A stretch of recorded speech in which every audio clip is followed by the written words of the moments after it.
जय श्री कृष्णा, राधे राधे भगतजनों।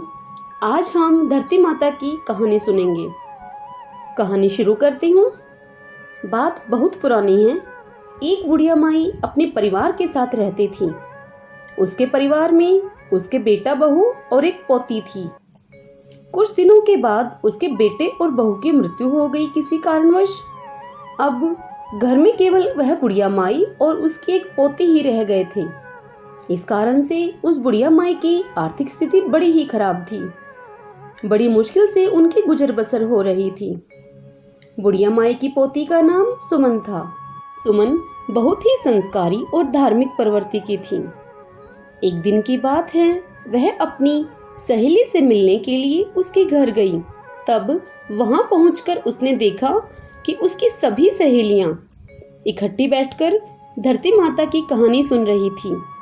वह भी उनके पास बैठकर धरती माता की कहानी सुनने लगी और फिर घर आकर वही कहानी पानी का लोटा भरकर उसने अपनी दादी को भी सुनाई। अब रोज यह सब होने लगा।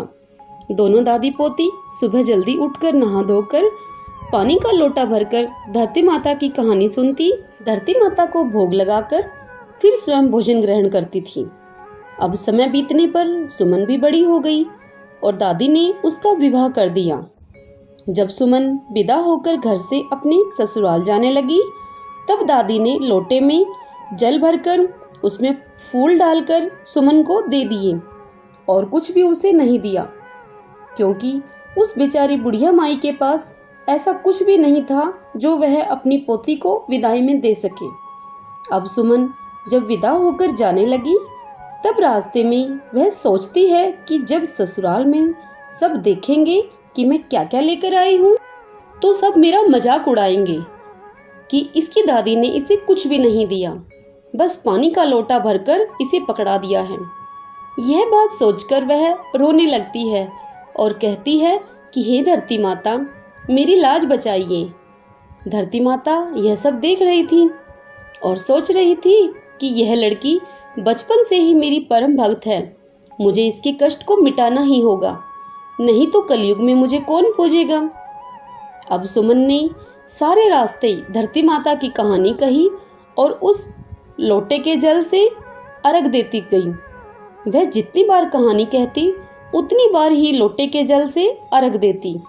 हर कहानी के पूरे होने के बाद सुमन के शरीर पर अनेक प्रकार के मोतियों से जड़ित गहने सज जाते। अब सुमन खूब पहन ओढ़कर ससुराल में पहुंची। तब सुमन को देखकर सब लोग कहने लगे कि बहू तो बहुत ही अनमोल गहने लेकर आई है। गांव के सभी लोगों ने सुमन को बहुत सम्मान दिया। तब सुमन के ससुर कहने लगे कि हमारी बहू तो बड़े घर की है, बहू के खाने के लिए कुछ बनवाओ। सुमन के ससुराल का परिवार बड़ा ही गरीब था। अब सुमन की सास अपनी बेटी से कहने लगी कि जा पड़ोस में से थोड़े चावल और मूंग उधार मांग ला, तब बहू के लिए कुछ भोजन बनाऊं। तब यह सुनकर बहू कहने लगी कि सासू जी, मेरे लोटे में से जल लेकर ही रसोई बनाइएगा। तब सास ने बहू के लोटे में से जल लेकर रसोई बनाई तो रसोई अनाज से भर गई। उसमें 56 भोग तैयार हो गए, तरह तरह के पकवान बन गए। तब सास बहू से कहने लगी कि बहू जीम लो। तब बहू कहने लगी कि आपने भी भोजन नहीं किया, ससुर जी ने भी भोजन नहीं किया है और आपके बेटे ने भी भोजन नहीं किया है, तो मैं कैसे जीम सकती हूँ। और फिर मैंने तो धरती माता की कहानी सुनने का भी नियम लिया है। मैंने धरती माता की कहानी सुनने का जो नियम लिया है, वह सुनने के बाद ही मैं धरती माता को भोग लगाकर भोजन करूंगी। तब सास कहने लगी कि ठीक है, तुम कहानी कहो, हम कहानी का हुंकारा देंगे। तब बहू ने जल का लोटा भरकर उसमें फूल डालकर कहानी कही और घर के सभी लोगों ने वह कहानी सुनी और सबने कहानी का हुंकारा दिया, जिससे सुमन के ससुराल के घर में भी अन्न धन के भंडार भर गए।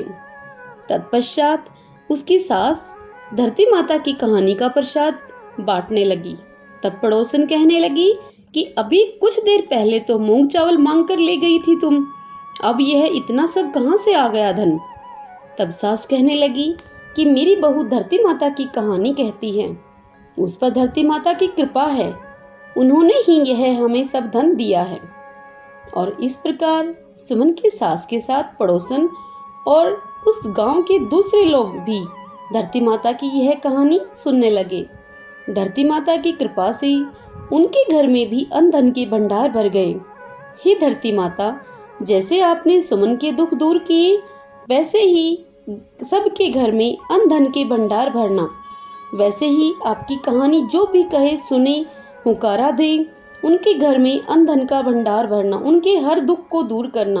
सब बोलो धरती माता की जय। भक्तजनों, यदि आपको धरती माता की यह कथा सुनना अच्छा लगा है तो वीडियो को लाइक और शेयर करें और मेरे चैनल को सब्सक्राइब कीजिए। जय श्री कृष्णा, राधे राधे।